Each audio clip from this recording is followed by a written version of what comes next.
Terre cachée au-delà de l'Antarctique. La poursuite du voyage de William Morris entre les planètes interconnectées. Chapitre 15.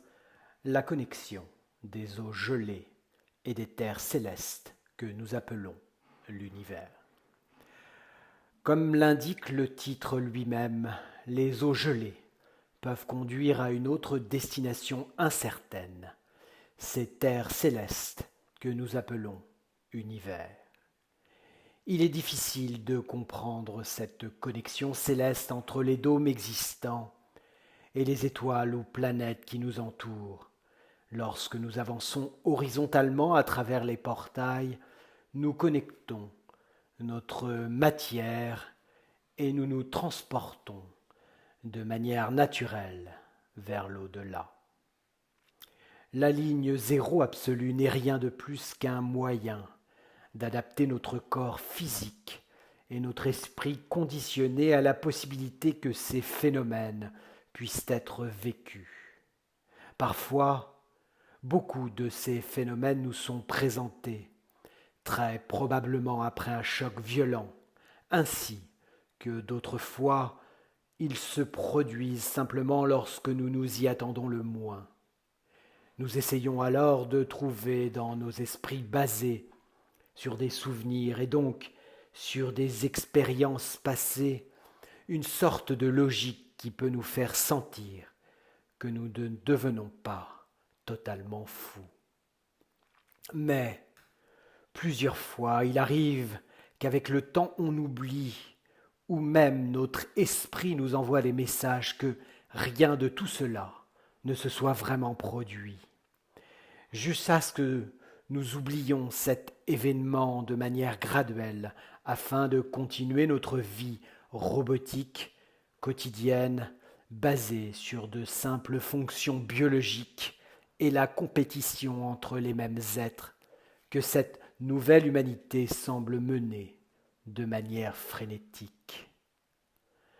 Pendant le transit à travers la ligne du zéro absolu, nous pouvons expérimenter les terreurs les plus sinistres, ainsi que les chansons les plus angéliques que nous n'avons jamais entendues auparavant.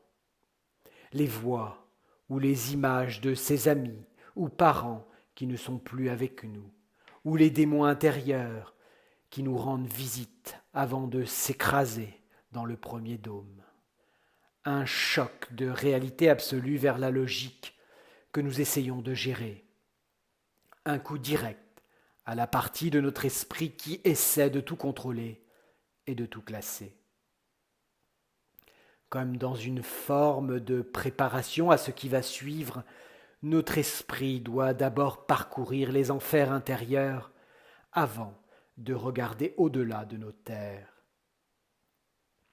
Il est possible que ce changement soit à peine perceptible si vous avez déjà réussi à briser ces chaînes qui vous liaient à votre passé. Comment alors pourrions-nous comprendre que les étoiles vues dans les cieux ne sont qu'un spectre de ce que nous trouvons autour de nous à travers des portails ou passages? Les passages ou portails qui traversent les dômes se connectent toujours avec une autre réalité, à un autre temps et une autre atmosphère totalement différente, à la fois à l'aller et au retour. En quittant une atmosphère manipulée comme dans les terres connues, le choc est encore plus fort. La connexion avec ces terres cachées derrière est simplement une réception plusieurs fois cataloguée comme sacrée, puisque là-bas, vous vivez une vie avec de nombreuses peurs infondées et projetées dans votre esprit de la nouvelle humanité, par les mêmes parasites conquérants qui sont au-dessus de vous, ou mieux dit, qui ont été placés. Si vous brisez cette réalité en passant par un portail, vous laisseriez totalement derrière vous la vie que vous connaissez. Cela ne veut pas dire que vous oublierez votre passé ou votre expérience dans les continents connus. Je vous assure simplement parce que je ne les ai pas oubliés, mais cela changera votre façon de penser. Non seulement en comprenant un peu mieux le fonctionnement du plan dans lequel vous vivez et transitez, mais que le cercle environnement de vos terres est submergé d'énergie négative et de peur qui s'insinue dans le cadre du plaisir alimentaire des gardiens custodians. Alors vous comprendrez que les cieux ne sont que des projections d'une simulation que l'humanité vit quotidiennement, encore aujourd'hui, dans ces terres que vous habitez, et que j'ai habitées, comme tant d'autres ancêtres.